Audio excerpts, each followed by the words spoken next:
Welcome back to the deep dive. Right. So today, we're kind of shifting our perspective a bit. Hmm. Usually we're looking at the immediate, what's breaking right now. But today we're playing the long game. The very long game, which is honestly my favorite kind of game. I know it is.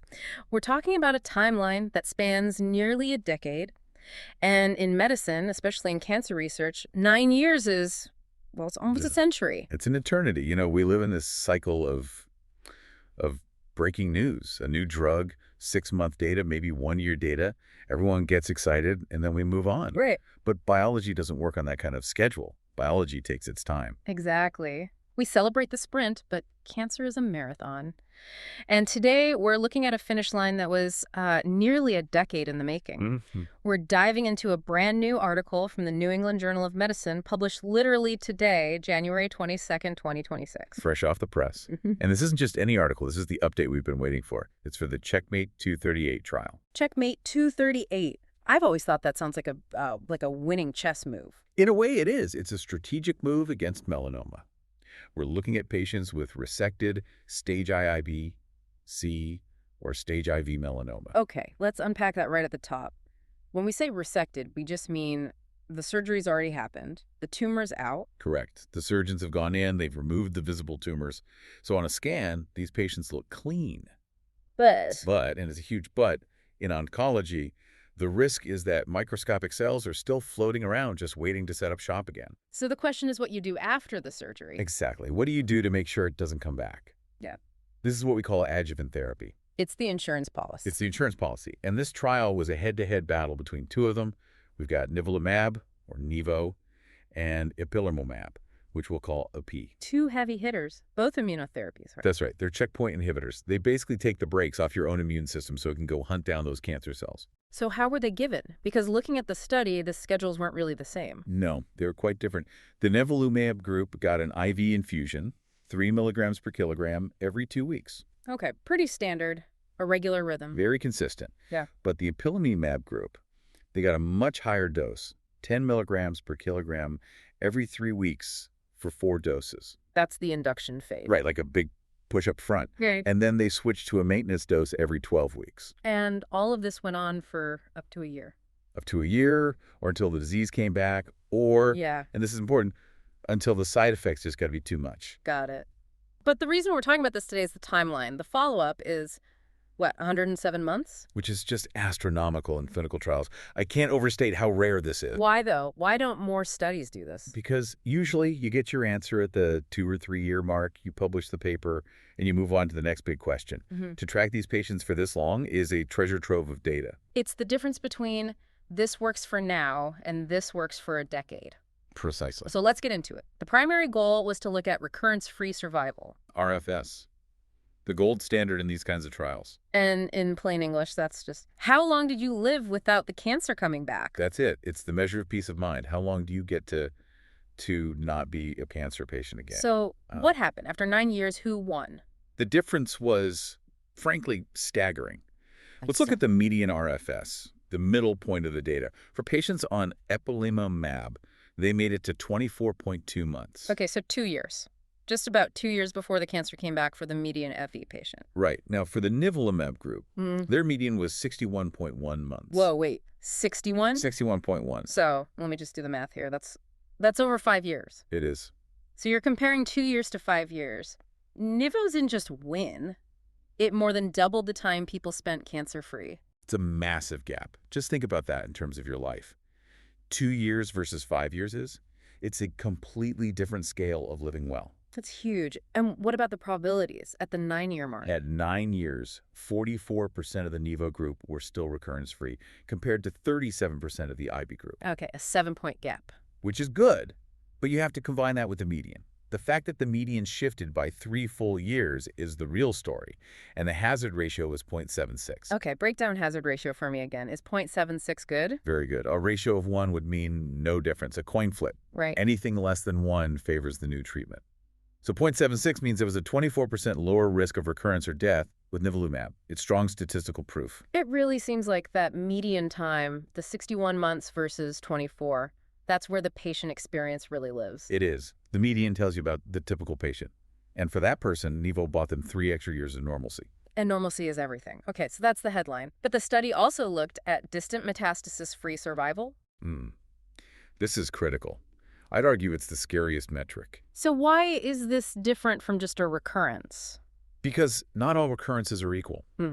If it comes back in the same spot, on the skin or nearby lymph nodes, that's a local recurrence. It's bad news, but it's often manageable. A setback, but not game over. Right. But distant metastasis means it's traveled. Lungs, liver, brain. That changes the game entirely. It's now a systemic, life-threatening crisis. So how did the drugs compare on preventing that nightmare scenario? This is where the data gets even more impressive for Nivo. For the ipilimumab patients, the median time before distant metastasis was 83.8 months. That's actually really good, almost 7 years. It is. Epilumab is a potent drug, no doubt. But for the Nivolumab group, the median hadn't even been reached yet. Wait, what does that mean, median not reached? It's a great sign. It means that even after 9 years of follow-up, more than half of the patients in the Nivo group still hadn't had a distant metastasis. So they're doing so well, you can't even find the midpoint. Exactly. The survival curve just hasn't dropped below that 50% mark. They're doing that well. That is wild. More than half the people who took Nivo a decade ago are still walking around without it spreading. That's it. The 9-year rate for this was 54% for Nivo versus 48% for Ipi. So again, Nivo's just consistently staying ahead. A clear advantage. A very clear advantage. But, and I can tell you hear it coming. I hear a however in your voice. I knew it. Well, this brings us to the ultimate question, the big one. Will I live longer? Overall survival, the OS. The OS. So let's just trace the logic here. We know Nivo keeps the cancer away longer. Yep, way better. We know it prevents it from spreading longer. Also better. So you'd think the overall survival numbers would be, a blowout. If I don't get cancer for 5 years, I should live longer than the person who gets it in 2. That is the logical assumption. Yeah. But the data here presents a bit of a puzzle. Don't leave us hanging. When they looked at overall survival at 9 years, both groups had a median overall survival of more than 9 years. Okay, well, that's fantastic news for everybody in the trial. It is. It's incredible. Yeah. But the rates were really close. 69% for Nivolumab and 65% for ipilimumab. 69 versus 65, that's only a 4% difference. That's pretty tight. It is. The hazard ratio was 0.88. So still favoring Nivo, but that gap is nowhere near as wide as it was for recurrence. So help me square this circle. How can Nivo keep the cancer away for an extra 3 years, but the survival rate at the end is almost the same? And that is the key question. Yeah. And the answer is, you have to look at what happens after the cancer comes back. We call this subsequent systemic therapy. Okay, so plan B. Plan B, plan C, you have it. If you were in the IP group, your cancer probably came back around that 2-year mark. Right. Well, what do doctors do then? They don't give up. They start new treatments. And we've gotten so much better at treating advanced melanoma. The data shows this. In the IP group, almost 45% of patients went on to get another therapy. And in the Nivo group? Only about 37%. Ah, I see. So the IP patients relapsed sooner, but then they got treated again, maybe even with Nivo. And those rescue treatments worked so well they helped them catch up. Precisely. It's the dilution effect. The fact that the IP patients are living almost as long is actually a testament to how good our Plan B options have become. That makes so much sense. So Nivo keeps you from needing the life raft for much longer. Correct. But if you do fall overboard on IP, the life raft can still save you. It can. Yeah. But then you have to ask yourself, which life would you rather have?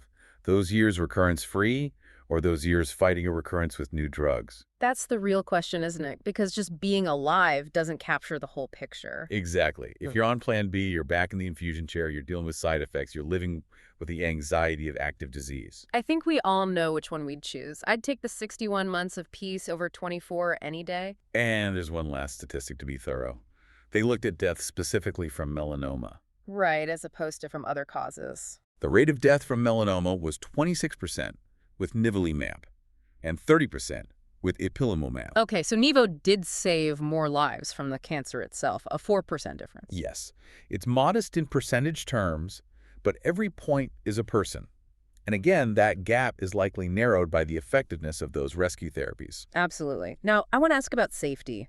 9 years is a long time. Did anything scary pop up years later? This was one of the best pieces of news in the whole report. Oh. The authors stated it very clearly.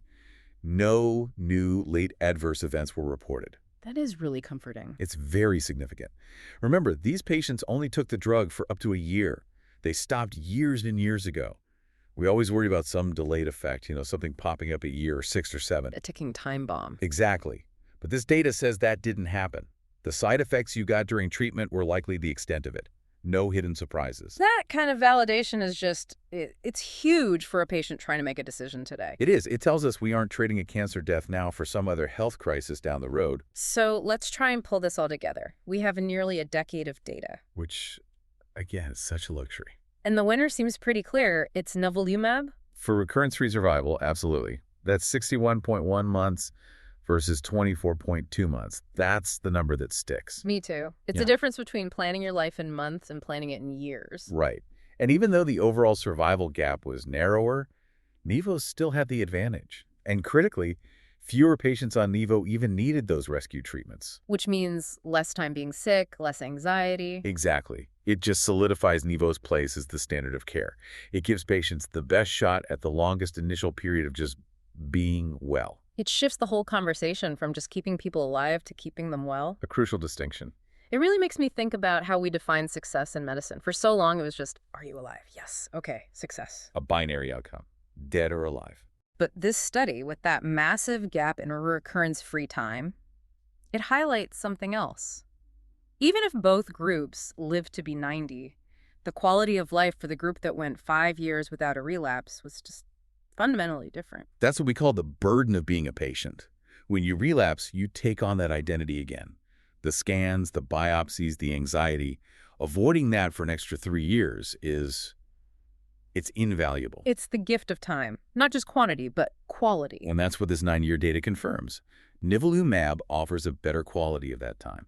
And isn't that what we're all playing the long game for? It is. Well, there you have it. A deep dive into the long game of melanoma treatment.